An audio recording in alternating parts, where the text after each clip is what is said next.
And I am so glad to welcome all of you to our live Organize to Win town hall tonight. We are organizing for a world beyond fossil fuels, and we've got quite the lineup scheduled. In just a few minutes, we will be joined by U.S. Congress members and leading climate champions Khanna and Barbara Lee, who is our candidate for U.S. Senate here at Our Revolution. We'll talk to California State Senator Lena Gonzalez and Sylvia Arredondo of Communities for a Better Environment on the campaign to keep oil and gas drilling out of backyards in California. We're supporting SB 1137, which passed last year, but we want to make sure that big oil does not succeed in trying to overturn that. We'll also hear some of the devastating impacts that fossil fuel extraction has on the lives of Californians like Nayeli Cobo and Ashley Hernandez. California Democratic Party Progressive Caucus Chair Fatima Iqbal Zubair and Francisco Gonzalez of Central California Environmental Justice Network will also speak out with their personal stories of impact from fossil fuel development. And we hope that you will join us in taking action to build the groundswell this country needs to make the shift to a fossil-free future. Thank you so much for tuning in tonight. Let's get things started, folks. If you're in the Zoom, please hop in the chat there. Tell us your name, where you're from, why you're tuning in tonight. I see some folks already writing in the chat. We've got Amanda Walker in Palm Springs. She's one of our phone bankers. Hi, Amanda. We've got Nathan from La Jolla, California, says, go Senator to be Barbara Lee, rooting for Barbara. That's great to see. We've got James, who's part of Our Revolution Chicago, and Samuel Parnes in LA. We got a lot of folks tuning in from all over the country. If you're watching on Facebook or Twitter, please like and share to help get this live stream out to as many people as possible. And let me read a few more names. We've got Alan DeRosset from Thousand Oaks, California. Sandy from Houston, Texas, who says she is deeply concerned about climate change. Sandy, I'm actually visiting Texas. I'm about a half hour south of you right now. So we're both tuning in from Central Time. We've got Paulina in Vancouver. She's originally from California, and she also does a lot of phone banking with Our Revolution. So we appreciate all of our phone bankers, our activists, and everybody who's tuning in tonight. Sue Howe from San Diego. Melissa and Steve said Barbara is the best for California Senator. And Pam in San Bernardino is tuning in. Great to see all of you. This is going to be an amazing town hall tonight. Big thank you to all of our grassroots supporters out there. You're very appreciated. If you're not already a recurring monthly member of Our Revolution, I want to personally invite you to sign up today and help power this movement. We are going to be dropping that link in the chat right now. We've got Latanya also tuning in from Houston. We've got a lot of Texas folks. We got a lot of California folks. And we've got Shayamal Chandra from Kansas. We've got Sandy and El Chorrito, Jeffrey Barkdahl in Fresno, Kathy Rawlings in Carlsbad. Oh, she's a Carlsbad school board member in California. Once again, if you're just tuning in, we're going to be getting started really quick. This is our Beyond Fossil Fuels live town hall. We're going to be joined by Khanna and Barbara Lee, who have been great climate champions in the U.S. House. We're going to hear from CA State Senator Lena Gonzalez and Sylvia Arredondo of Communities for a Better Environment on how we can make sure big oil doesn't overturn SB 1137 in California, which makes sure gas and oil drilling stays at least 3,200 feet out of California backyards, hospitals, schools, nursing homes. And we'll hear directly from Californians who've been impacted by oil and gas drilling, folks like Nayeli Cobo and Ashley Hernandez, as well as California Democratic Party Progressive Caucus Chair Fatima Iqbal Zubair and Francisco Gonzalez of Central California Environmental Justice Network. They'll be telling their personal stories. I love it that all of you are writing in the chat. Please tell us, why you're joining in the fight for a world beyond fossil fuels, or tell us if you have been impacted by oil and gas drilling as well. With that, it's 9:01 p.m. We're about to kick things off. Let me hand it over to our host for the evening, our Revolution Executive Director, Joseph Gevarghese. Joseph, take it away. Thank you, Amanda Nichols. Brothers and sisters, I'm Joseph Gevarghese, Executive Director of Our Revolution, and I want to welcome all of you to our Organize to Win Town Hall. We've got thousands of progressives who are joining us right now online and right here in the Zoom room. We are gathering together because we're united. We are united in a mission to organize to win a more progressive America, America that puts people over profits and lives up to our deeply democratic ideals. At our revolution, we have an inside-outside strategy to win.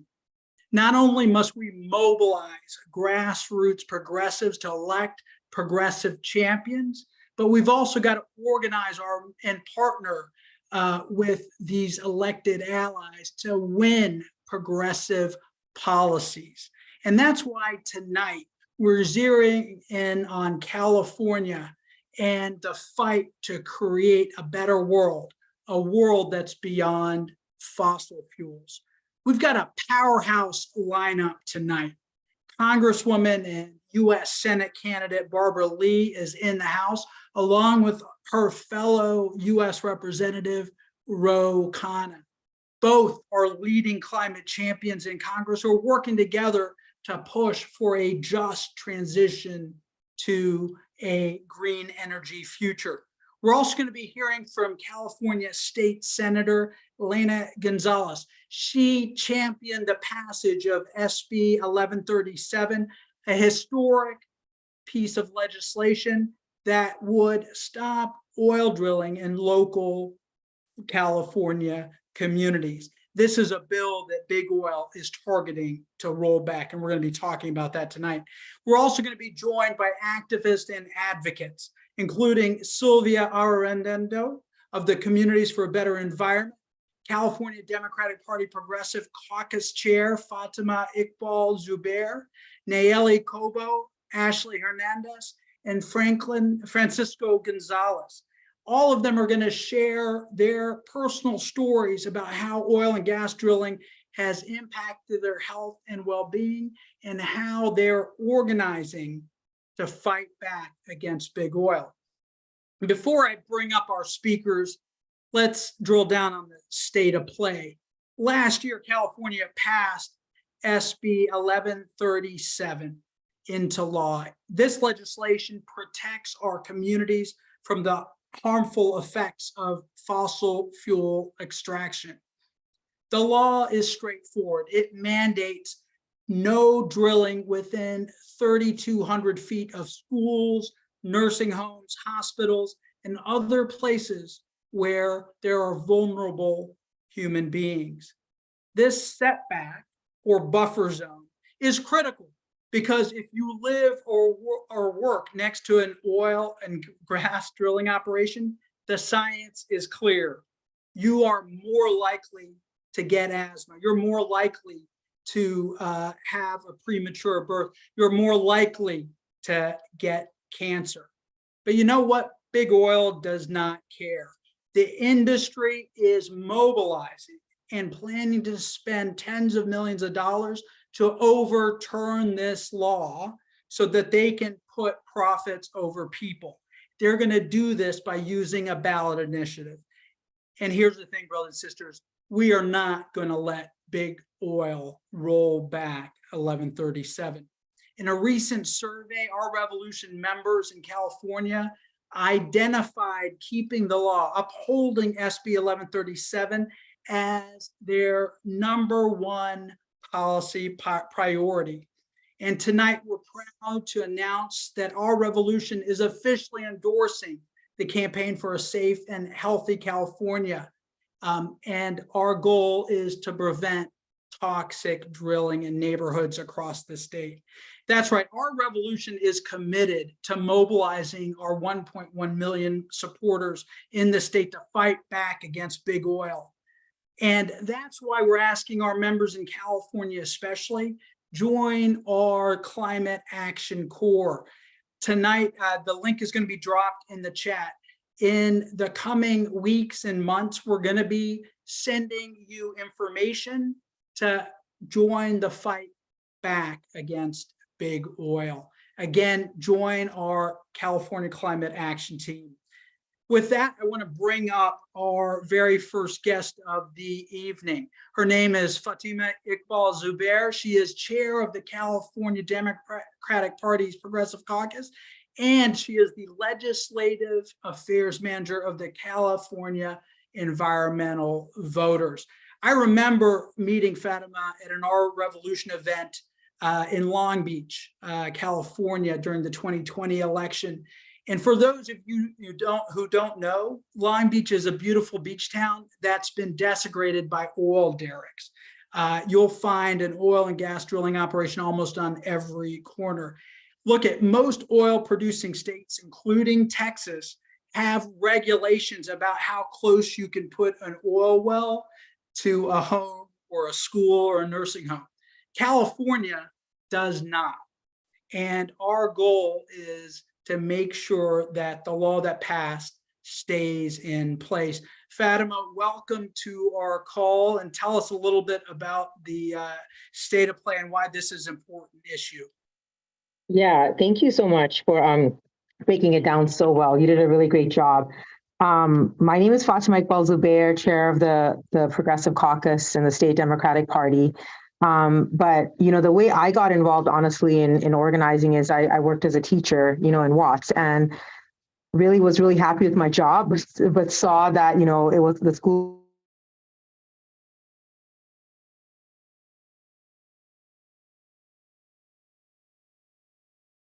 on a political path where I challenged corporate Democrats, where I challenged, people that valued industry over community. I also lived in Carson, for many years, over a decade, which is also like a deeply, town that was redlined in the past. That was kind of a toxic dumping ground.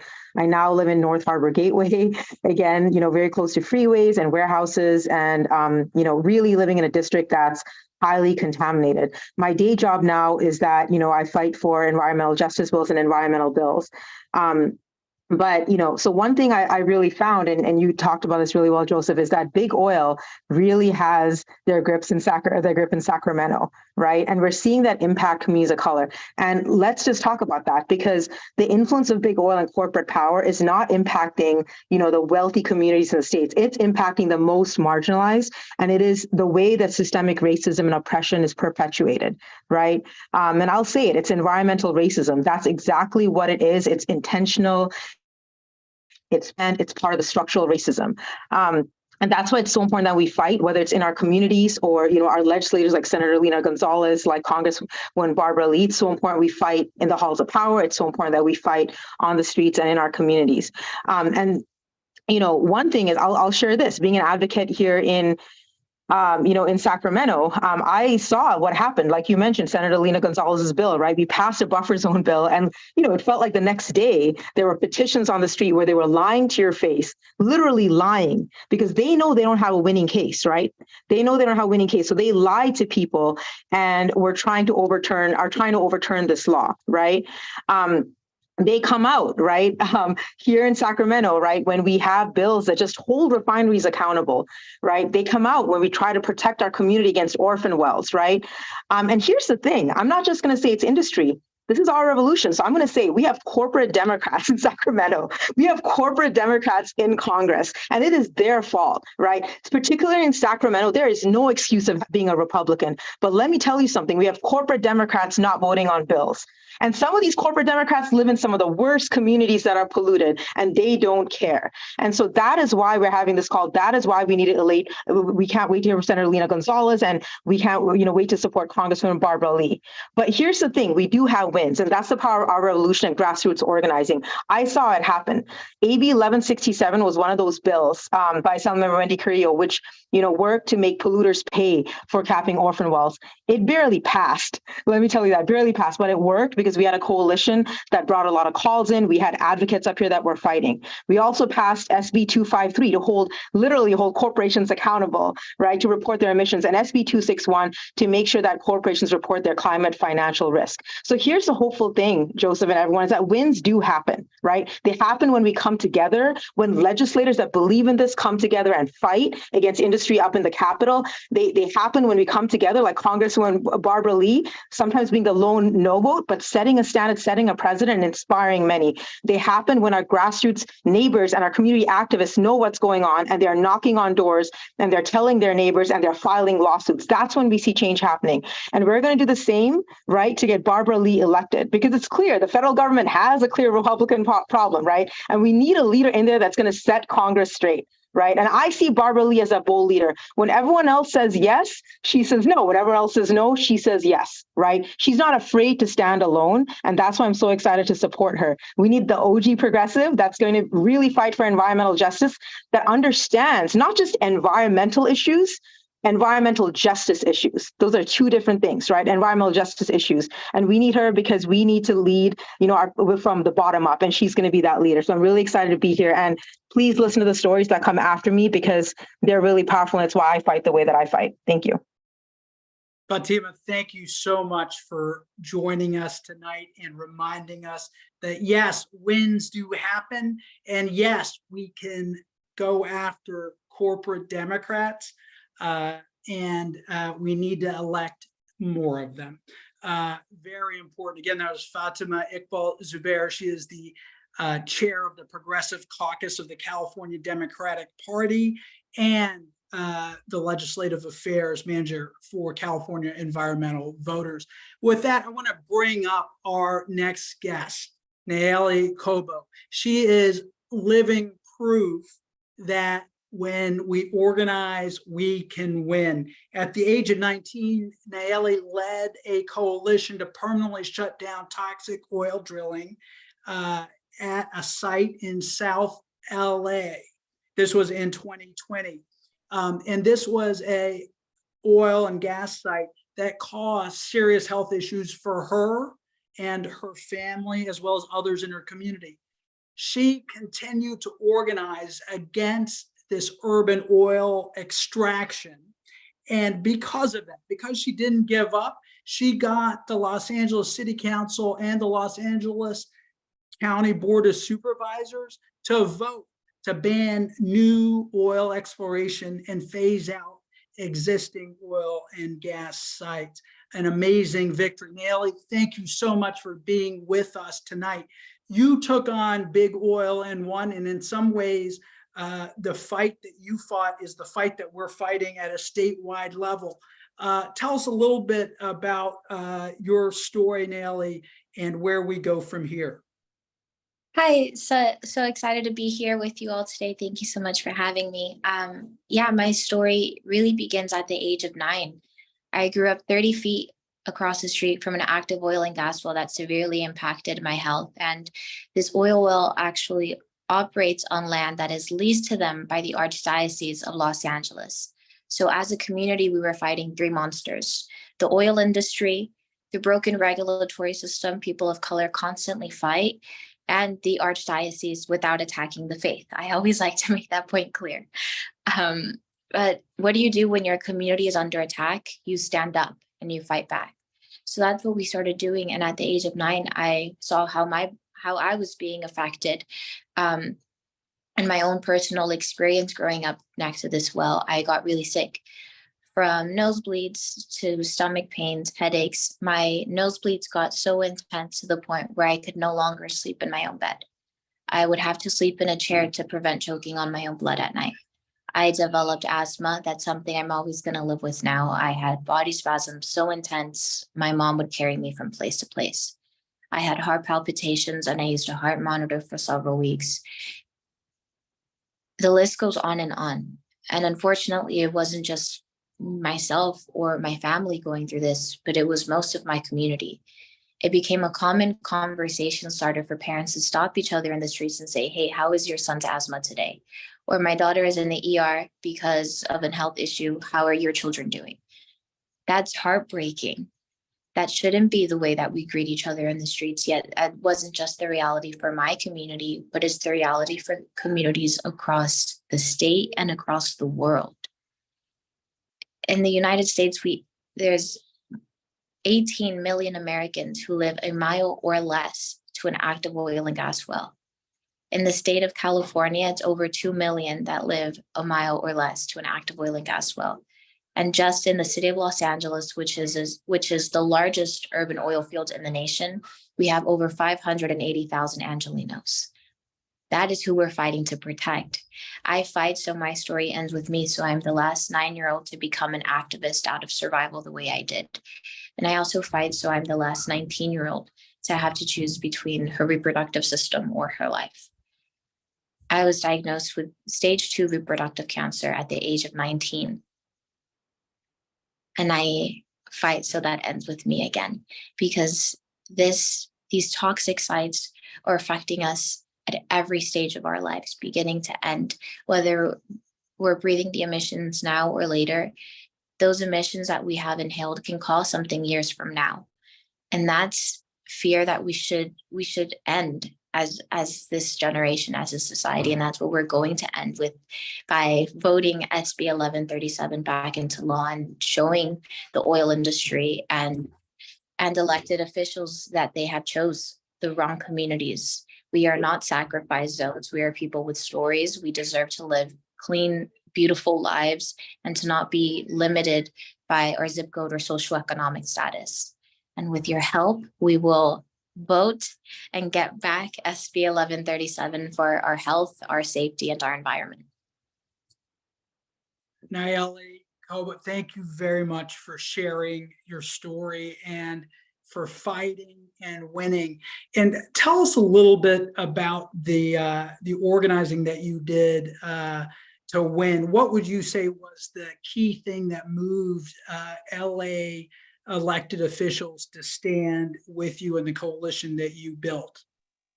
Storytelling is a very compelling form of activism that oftentimes goes unnoticed or people forget about. And that's something I've always been very open about, is I don't know all the science, I don't know all of the legal terms, but I know how my body has been affected. And that's what I'm always going to share truthfully and unapologetically, because that is enough to know. And that's enough to be able to share. And I think that while we have so much great information and statistics out there, what we also need is to remind people that the map that they're looking at isn't just dots on a map, but each dot is a family that has an 8-year-old, that has an 80-year-old, that has a mom, a dad. Those people want and deserve to live healthy lives, and reminding people of the fact that that's what we're fighting for. Nayeli, again, thank you for sharing your story and thank you for sharing your insight. Brothers and sisters, change starts with each one of us speaking up and telling our stories. If you live in California and you live in proximity of oil and gas drilling sites, sign up for our climate corps, our climate action team in California, because we need you to speak up. Nayeli has done so bravely, and she won a victory, which is a model for us, and we need to replicate it, but we can't do it without you. So again, if you're inspired by Nayeli, sign up to be a part of our California Climate Corps and help us defeat big oil once and for all. With that, I want to bring up another activist to share her story. Her name is Ashley Hernandez.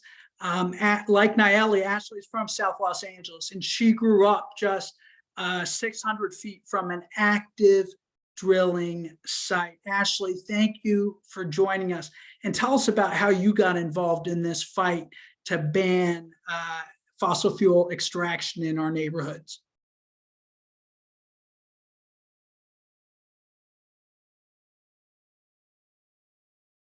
Hi there. My name is Ashley. I'm actually not from South LA. I'm from Los Angeles. We are on the southern tip of LA in Wilmington, California. And so it's a long way, but it's still a part of just a massive city and county.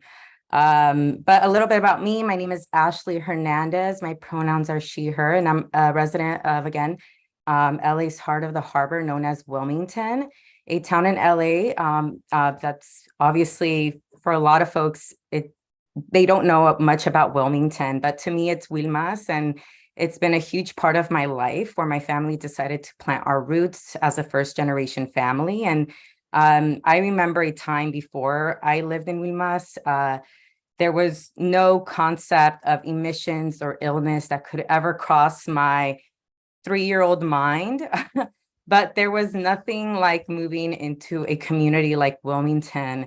In the supercut of my story, there's definitely a looming refinery at every horizon with a smokestack creating the clouds. And we definitely had massive, giant Lego looking like containers on ships, diesel trucks, and stacked on top of one another all over our neighborhood. And so I saw oil drilling sites regularly as a kid. And a lot of us used to call them dinosaurs because of the way that they used to bop their heads up and down in the plazas, near churches and near schools, and obviously near our homes.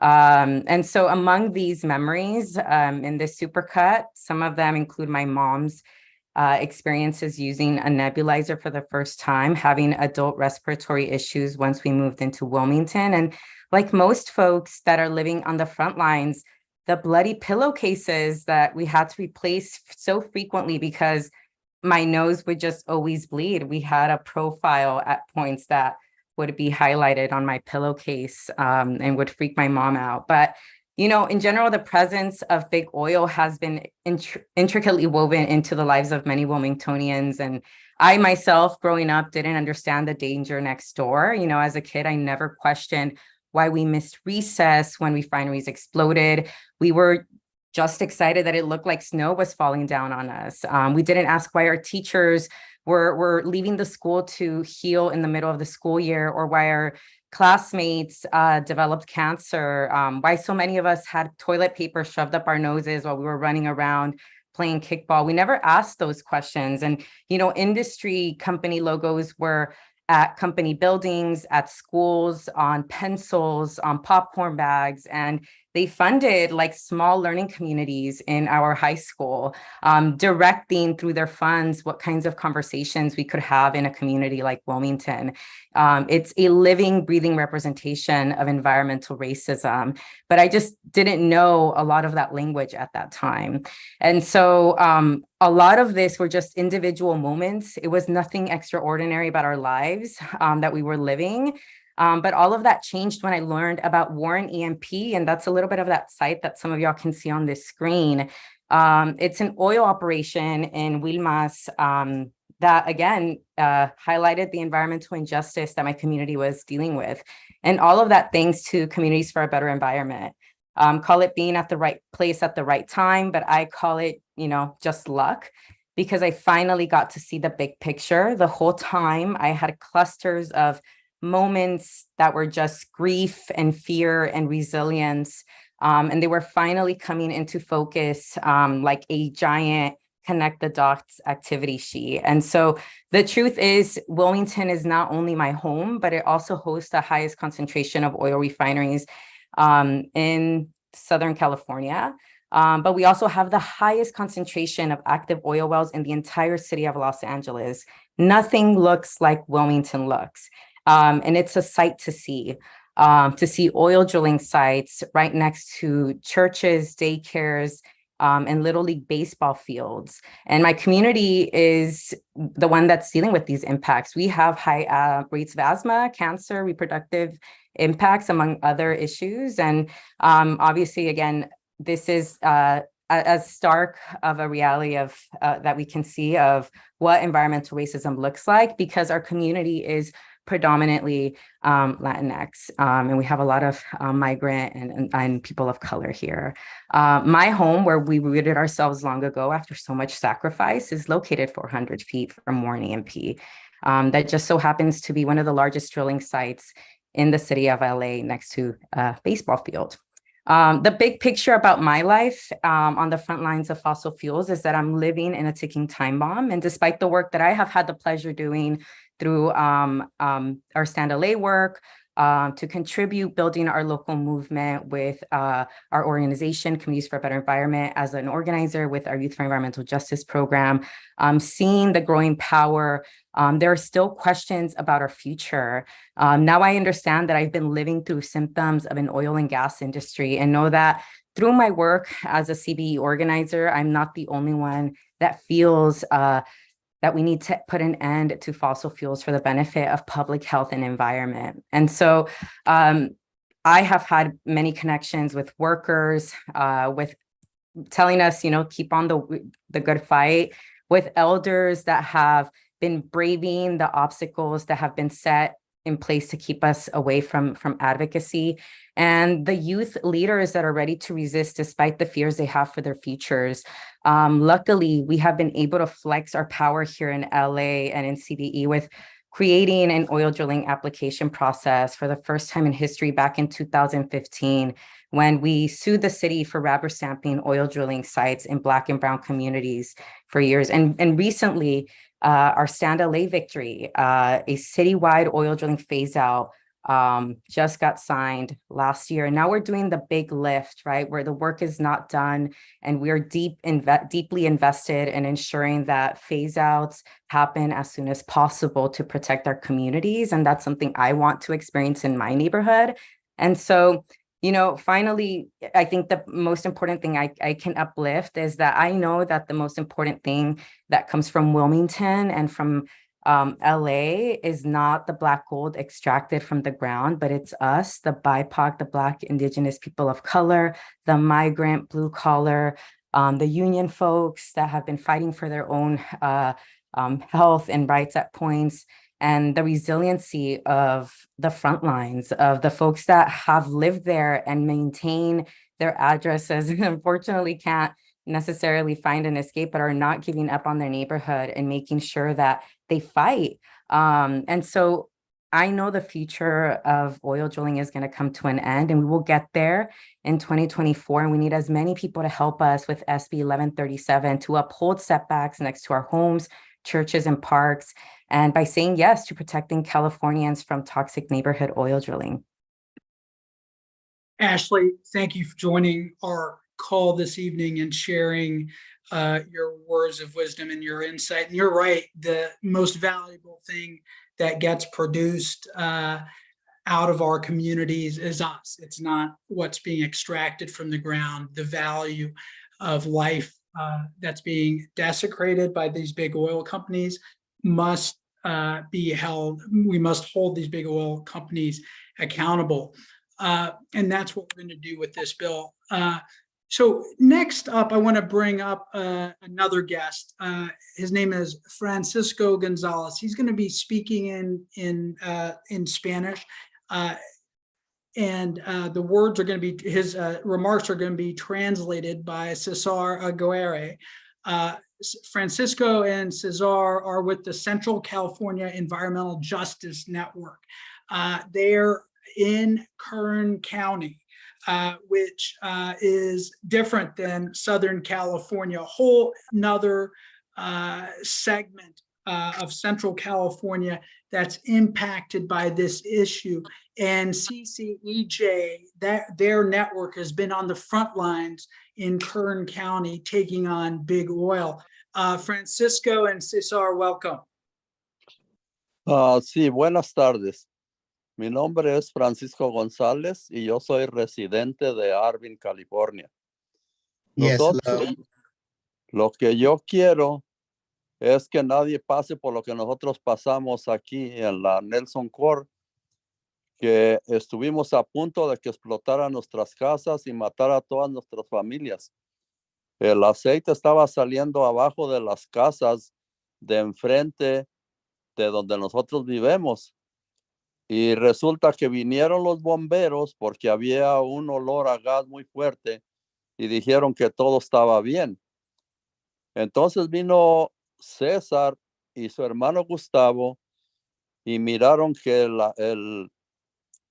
el gas ya salía por las plogas de electricidad. Entonces, cuando ya pasó eso, entonces le hablaron a los bomberos para atrás Ellos vinieron y entonces les dijeron a la gente de enfrente, de todas las casas de enfrente de mi casa, que tenían que desocupar en 2 horas. Se tenían que ir. Y los sacaron y estuvieron 9 meses afuera en hoteles. Y yo no quiero que la gente pase por eso, porque a nosotros sí nos dejaron en nuestras casas, pero estaban sacando todo el gas de abajo de las propiedades y nosotros fuéramos los que estábamos afectados. Yo desde entonces no me puedo componer, es un sangradero de mi nariz. Cada vez que me voy a dormir, ahí estoy bañando las napkins de sangre o toallas, lo que tengo, y no me puedo componer porque salgo afuera y mi señora sale afuera y nomás puede estar unos minutos y para entonces se tiene que meter porque ya no puede respirar y está muy fuerte aquí y gracias a Dios por ellos ganamos una demanda que no pueden hacer más drilling cerquitas de las casas. Entonces yo estoy muy agradecido con ellos y les agradezco a ustedes, a todos, porque hagan algo para que esto pare. Yeah, thank you so much. My name is Francisco Gonzalez, and I am a resident of Arvin, California. And I'm here because I don't want anyone to go through what my family went through and what my neighbors went through. At first, it started with some strange smells, and the firefighters came and told us that everything was okay. Then our organization, CCJN, showed up and took samples that showed that there was gas coming out of the plug-in sockets from the houses. And we took samples inside of a room where somebody was pregnant. So the firefighters came back, confirmed these leaks, and evacuated Francisco's neighbors for 9 months. And he said that he was not evacuated while they were taking gas out of the ground from this gas leak all around him and his family and his neighbors to his left and right.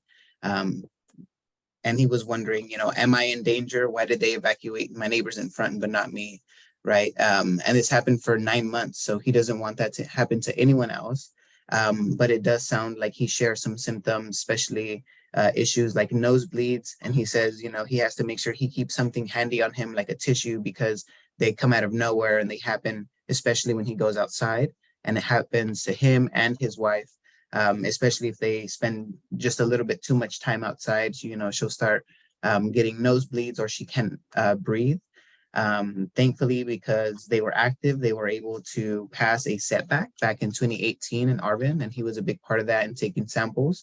And he's very grateful for that having happened. And he's also grateful for 1137 having passed as well. So he wants to make sure that we protect that. And he's very grateful for everyone that joined here today. So thank you very much.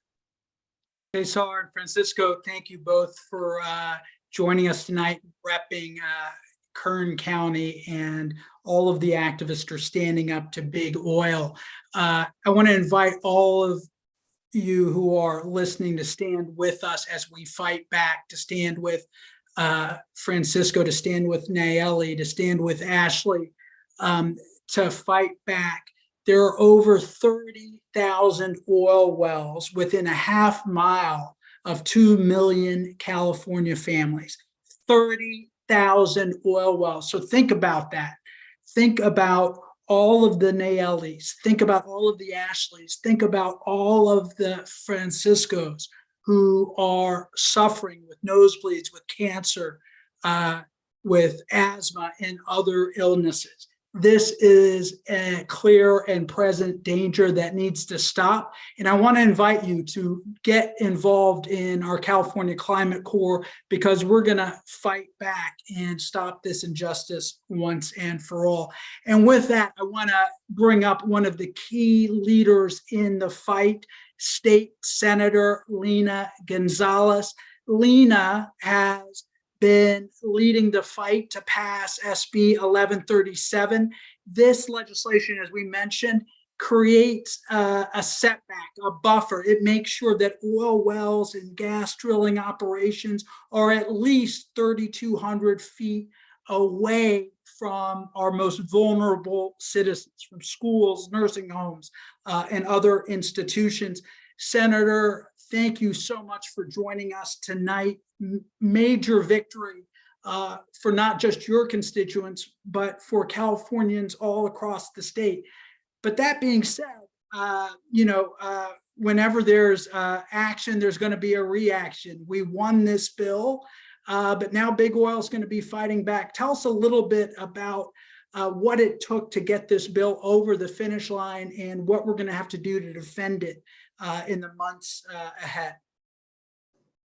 Absolutely. Well, Joseph and everyone, thank you so much for having me. Representative Lee, it's so great to see you as well, and I'm glad you're here with us.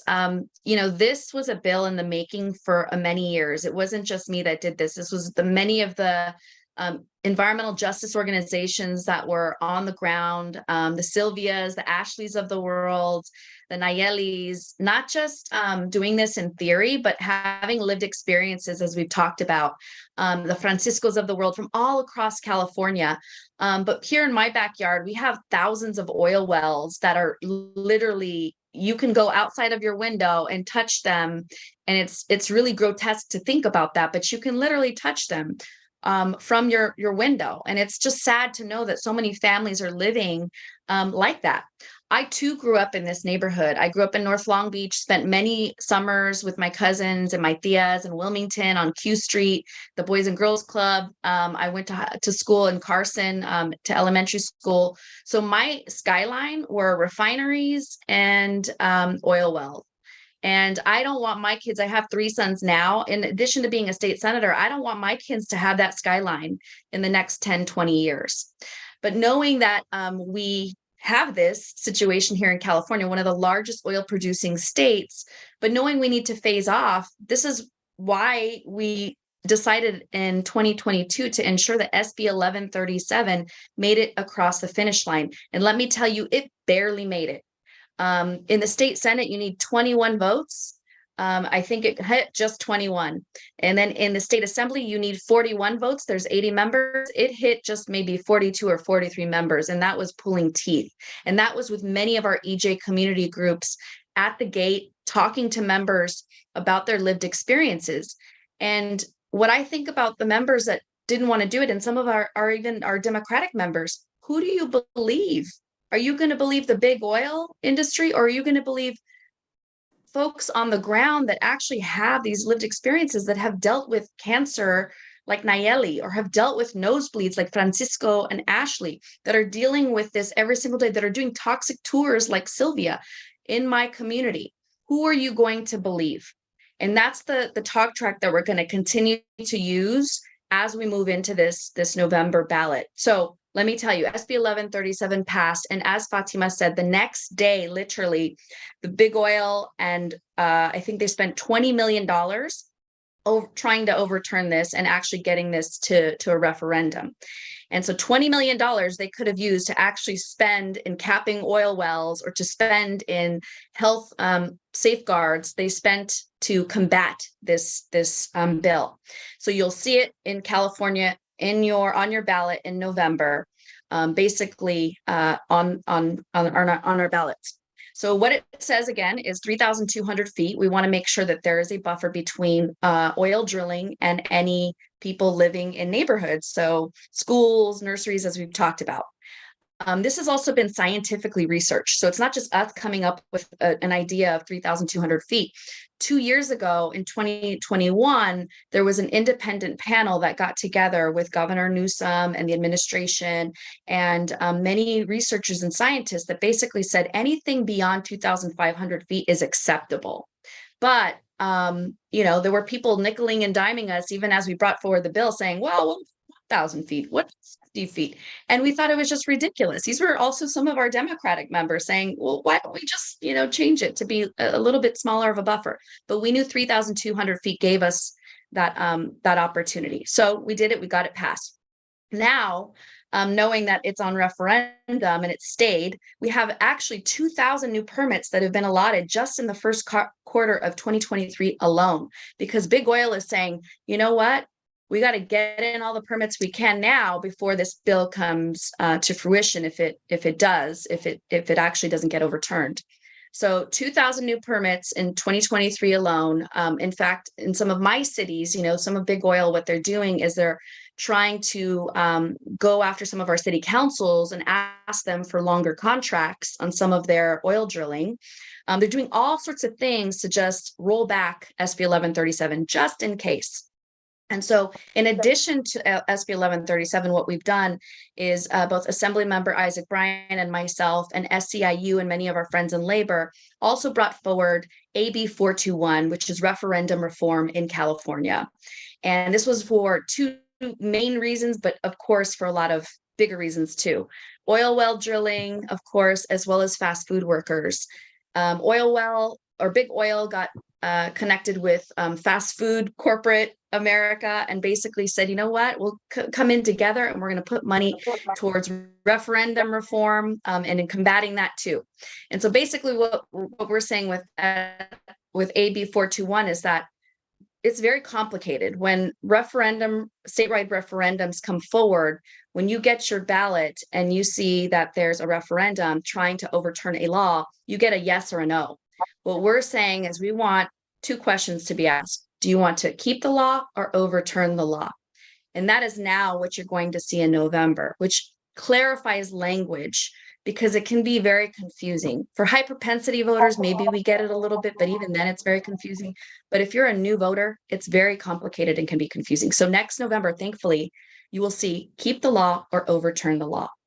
And this was also because, as mentioned before, that at your Targets and your Costco's, a lot of the signature gathering that happened to support fast food workers or to, support this bill, a lot of the big oil industries, a lot of the corporate industries basically started saying to folks, just coming up and getting their groceries at Costco, they started saying things like, well, actually, this is a bill to support, or this is, a signature that we need to gather to support a health protection zone, when in fact it was doing the opposite. They were completely lying and misleading folks just in our community. So all that to be said, we've got referendum reform here in California now. We've got a setbacks bill that'll be on the ballot. And more importantly, we've got people power through our revolution. So Joseph, I want to thank you and all of our revolution folks for coming out. Even if you're outside of California, do anything that you can to support these bills, support the members that are supporting these bills. Again, thank you to Representative Lee and Representative Khanna for being here, because we absolutely need their support at all levels of government. So thank you. Senator Gonzalez, thank you for your leadership. We're going to be fighting with you in the months ahead to make sure we defeat big oil once and for all. We're going to bring up Congresswoman Lee and Congressman Khanna in a moment. But before we do that, I want to bring up Sylvia Arredondo. She is the Civic Engagement Coordinator with Communities for a Better Environment there. The part of the coalition of frontline groups that are leading the fight to stop oil drilling, and to stop big oil. Sylvia, welcome to our call. Tell us a little bit about what activists in California can do to help further this fight. Yeah, definitely. Thank you, Joseph. It's really good to be here. So again, my name is Sylvia. I use she and her pronouns. And I also want to, before I get to like the quick action, I'll make it really quick. I'm also one of the frontline community members alongside like Nayeli, Ashley, Francisco. And so my story is also very similar to theirs as well. Growing up here in Wilmington, in the city of LA, and living just across the street from a pump jack, oil and gas operations. And, hearing Senator Gonzalez talk about, just being able to touch like an oil well, a pump jack, that was definitely my childhood. A chain link fence separated a pump jack and, a dirt lot, and like us being able to like be kids and played in a dirt field that was directly across the street from my house, no more than 20 feet.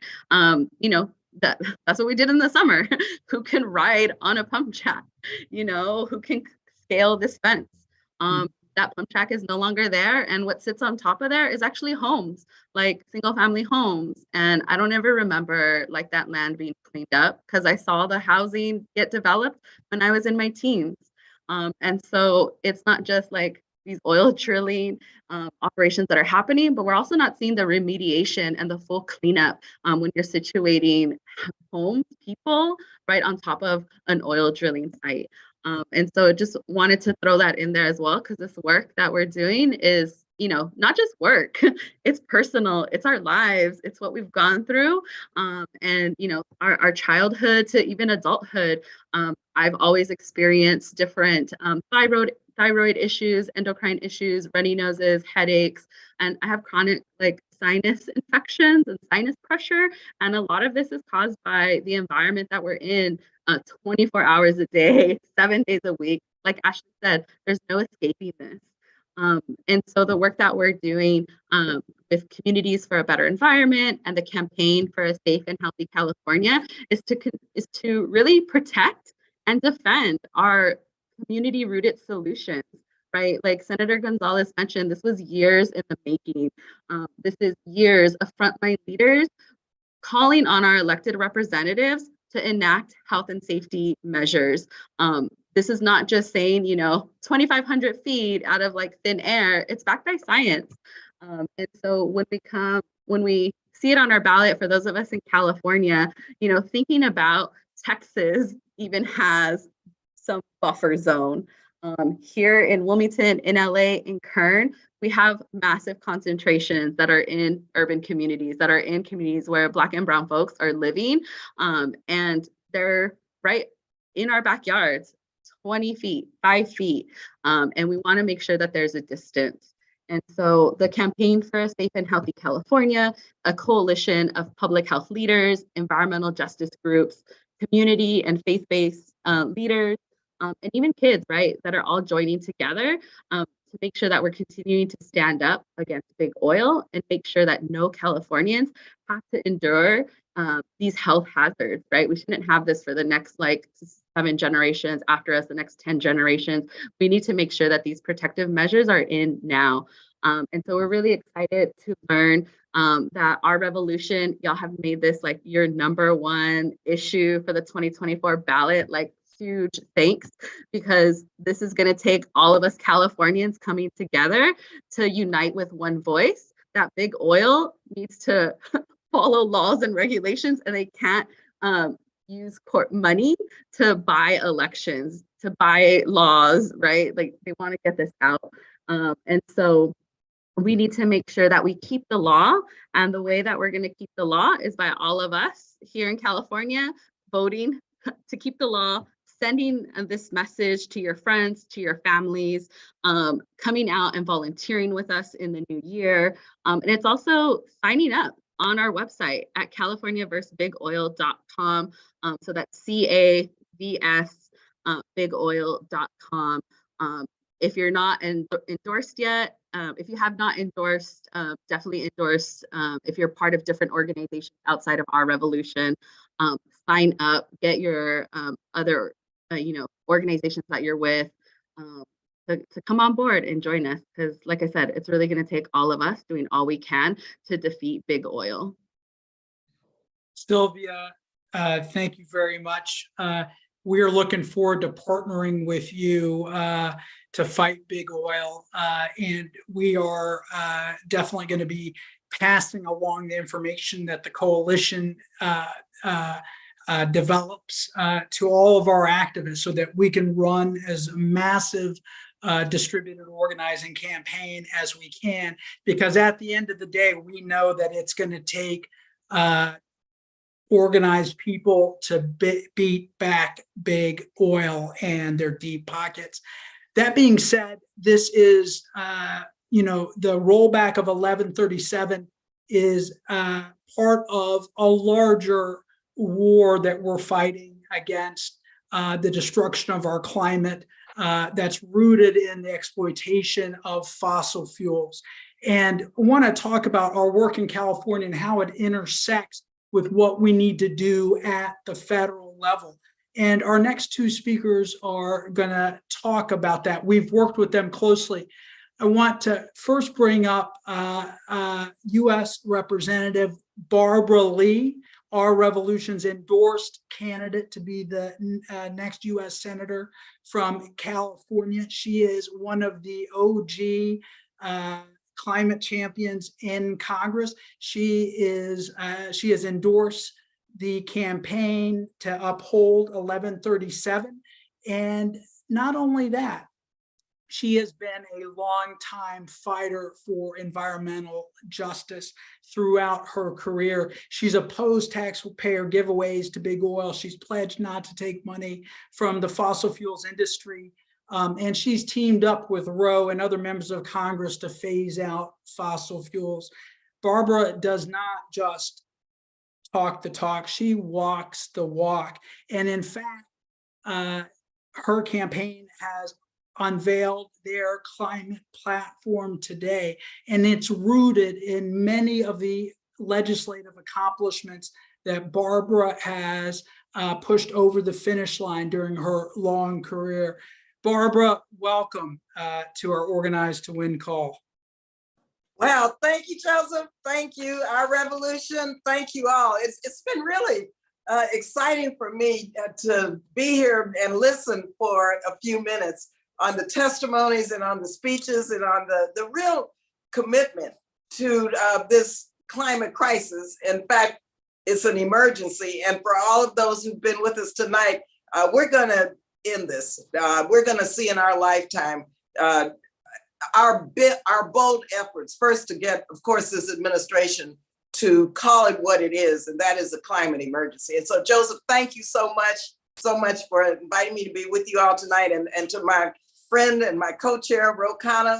It's really exciting and wonderful to work with you, but also more importantly, to be with you as my friend.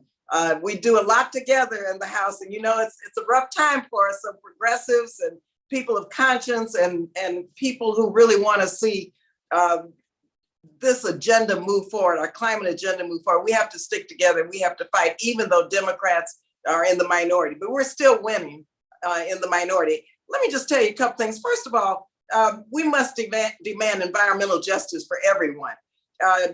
To do this, yes, we have got to end our dependence on fossil fuels, barring none, and oppose neighborhood drilling. I mean, we've got to do that. That's basic.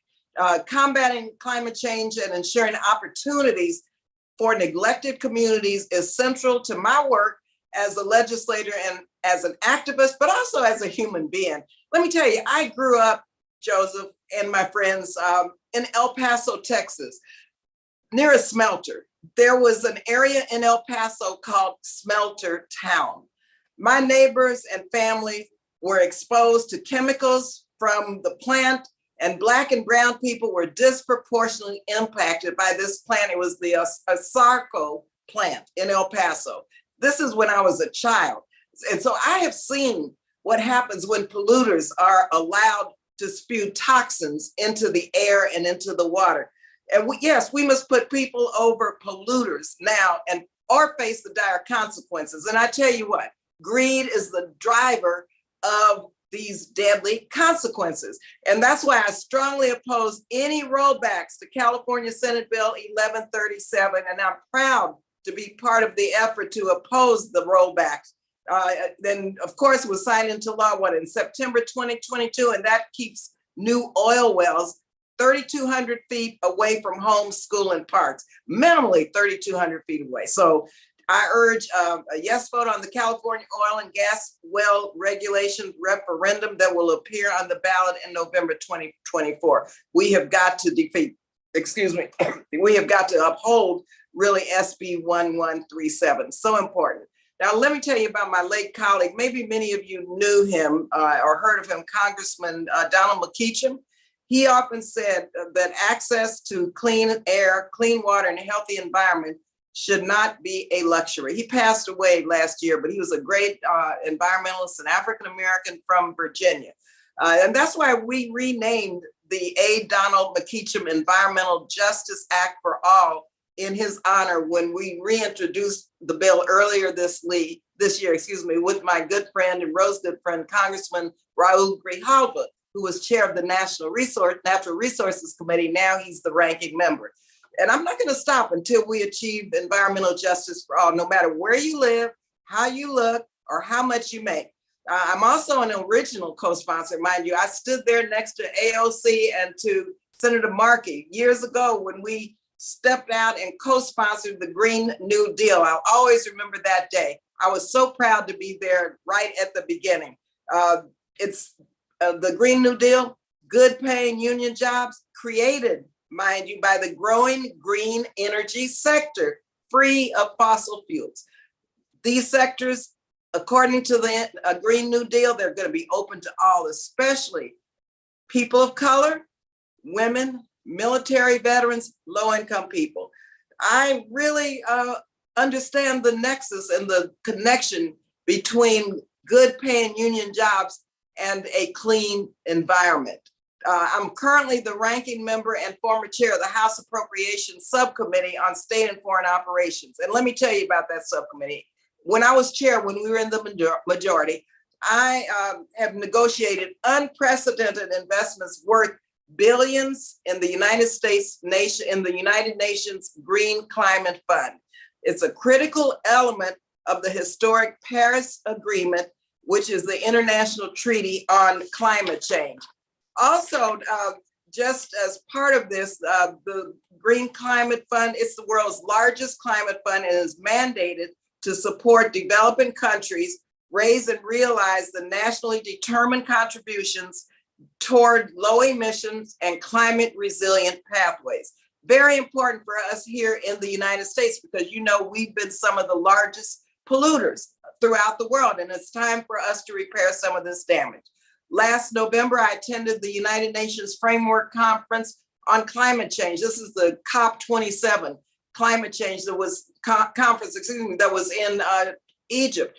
And let me tell you, the rest of the world was there. They're right with us, our revolution. They're right with us on all of the requirements that we're pushing forward to end our dependence on fossil fuels. I traveled there with other members of Congress to convey the Congress's commitment to continuing the progress made to tackle the climate crisis under President Biden. There's no denying that the climate crisis is here and that the threat to the safety and economic security of our communities, this threat is growing day by day. We see it everywhere. And of course, in my home state of California, with wildfires and floods, and you name it, severe weather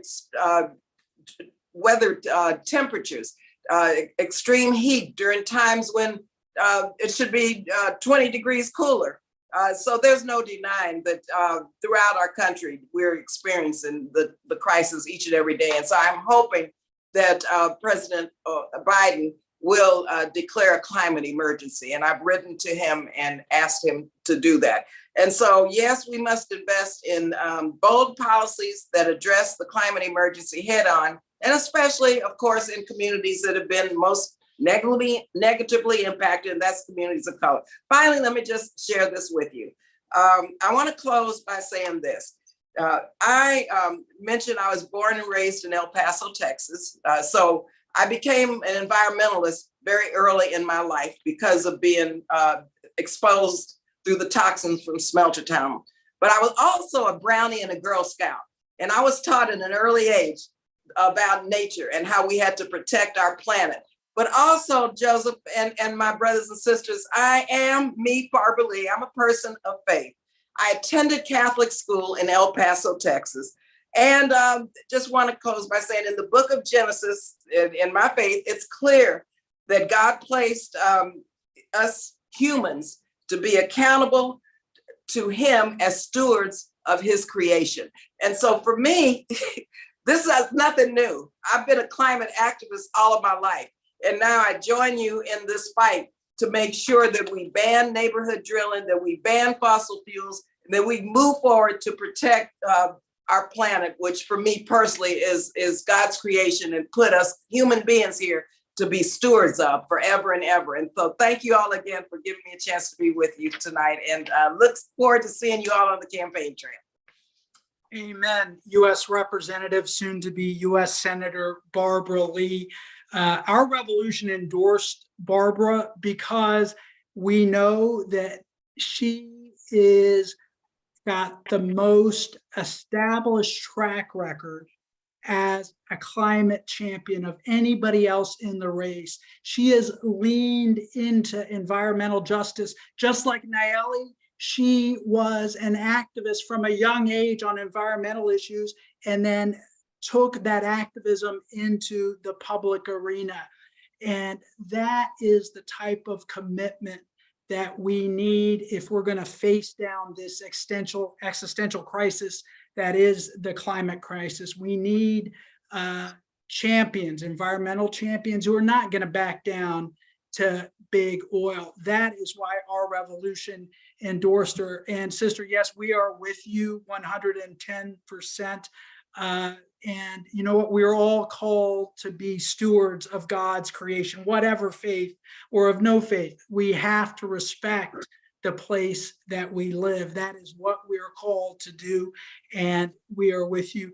Thank you for joining us, Barbara. No, there's a lot of activity happening on Capitol Hill. Before I let you go, real quick, tell us a little bit about how your campaign is going overall.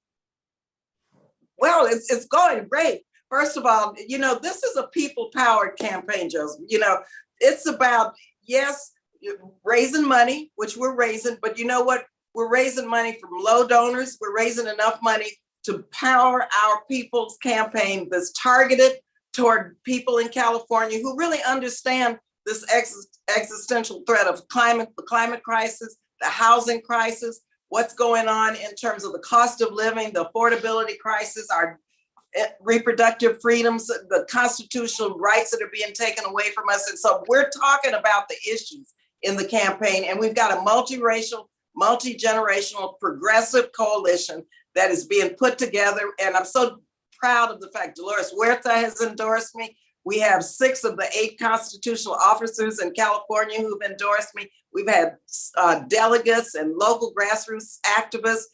Working Families Party has endorsed me. We have members of the clergy. We have environmental groups.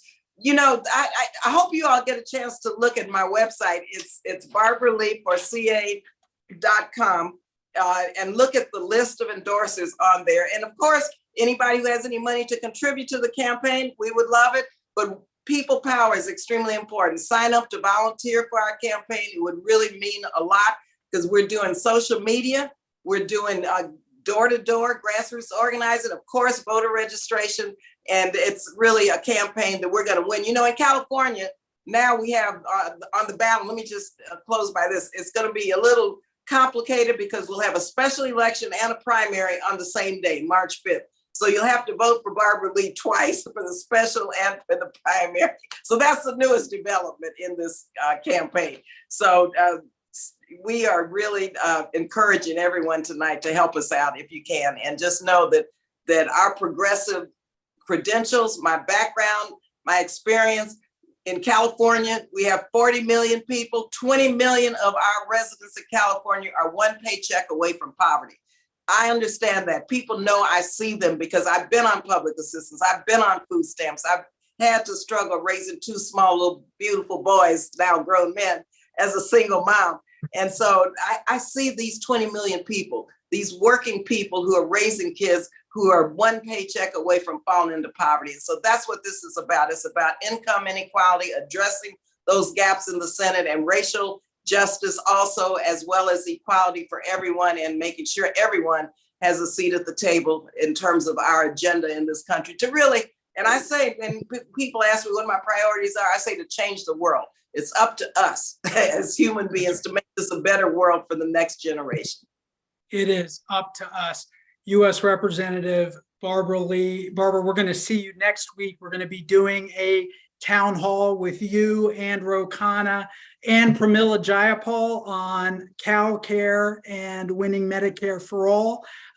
So looking forward to continuing to campaign and on the issues, and to make sure that our progressive movement moves on these issues and gets behind your campaign, because we need a transformational leader in the United States Senate. Again, thank you for joining us, Barbara.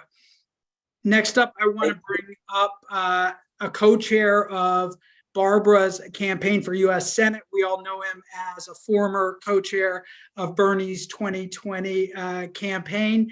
And we have partnered with Representative Khanna on the fight against big oil and specifically against the dirty deal. We've got a track record. And so this is not a new issue to Brother Khanna. it is wonderful to see you. Thank you for joining us. Thank you, Joseph, and thank you for your partnership and our Revolution's partnership for the work that we did on the windfall profits tax to make sure that we went after big oil that are earning record profits while ordinary Americans are paying record prices at the gas pump.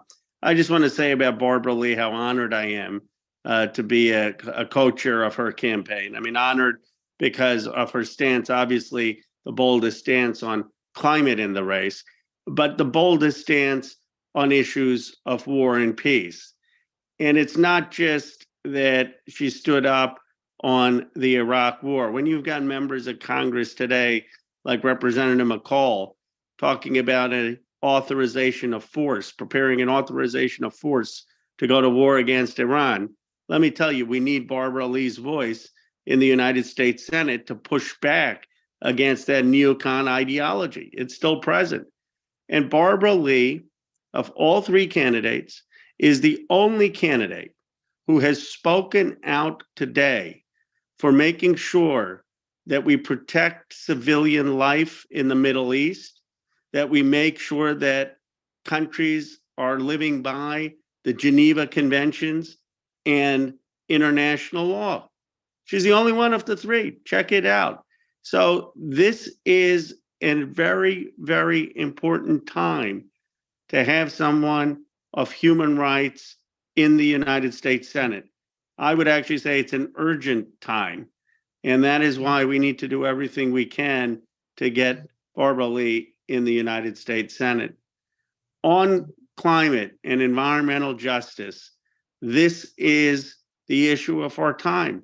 And I really want to applaud Senator Gonzalez for getting this bill across the finish line because it makes a huge difference.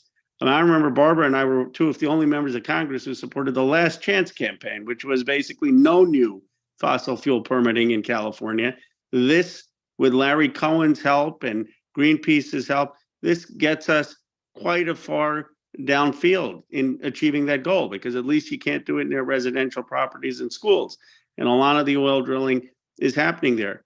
Now, we could stop this now. I mean, yes, we need to vote on the referendum to affirm it, but California needs to stop issuing these permits. Why are we issuing any of these permits near residential neighborhoods?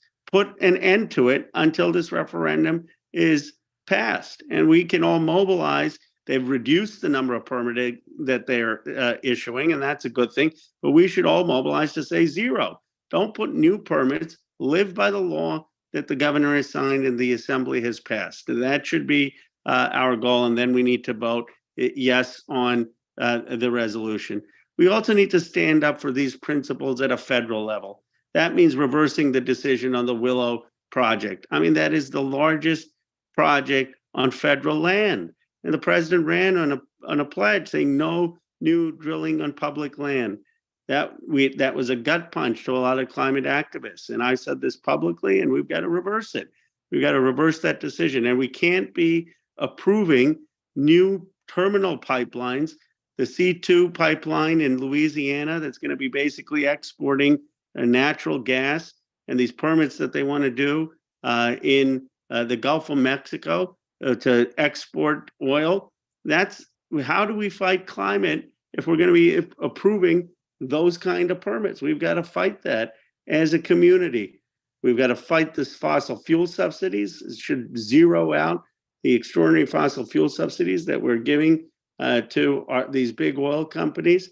And we need a bold vision, $1 trillion a year, the Thrive Act that Barbara and I and many progressives have put forward to actually make the investments in clean energy, in environmental justice, in energy efficiency that we need to tackle this existential problem for our generation.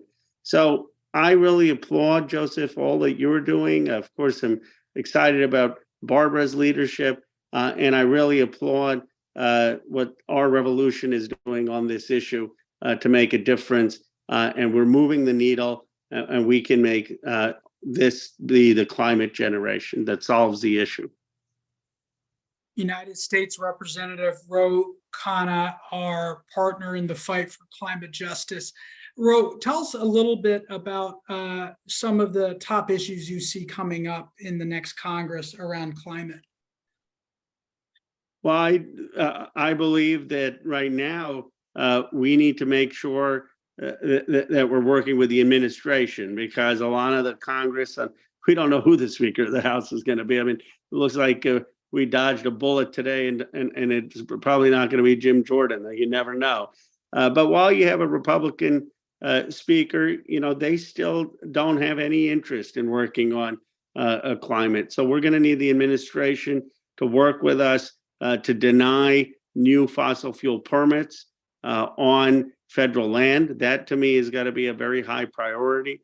We've got to work to make sure that we have the EPA having clean emission standards for coal, for carbon emissions, for methane emissions, having a fee for methane emissions. I mean, we still have 162 million metric tons of greenhouse gases that we're putting out every year. And while I love the fact that the IRA that we work so hard for is putting investment in solar and wind and battery technology, we also have to reduce the actual amount of CO2. It can't just be building new things. We've got to regulate the extraordinary emissions, and that means a robust effort by the administration to do so. So you heard it from Ro Khanna about the challenge ahead. While you know, Congress is dysfunctional right now, our goal is to elect people like Barbara Lee to get it functional, and then in the interim, we've got to put as much pressure as possible, whether it's on the president or the governor of California, to stop all new drilling. We are running out of time. Thank you, Ro, for joining our call. Thank you. For everyone on our call tonight, I hope you got a message of uplift from all of the frontliners who spoke, from the legislators who spoke. When we organize, we can win. We can take big oil on and win. When big oil is fighting back, if we organize, we can win. But we need you to join us. And so all of our folks who are on this call from California, sign up to be part of our California Climate Corps distributed organizing network. Link is in the chat. And next week, we are going to, as I mentioned, we're going to be tackling another key issue.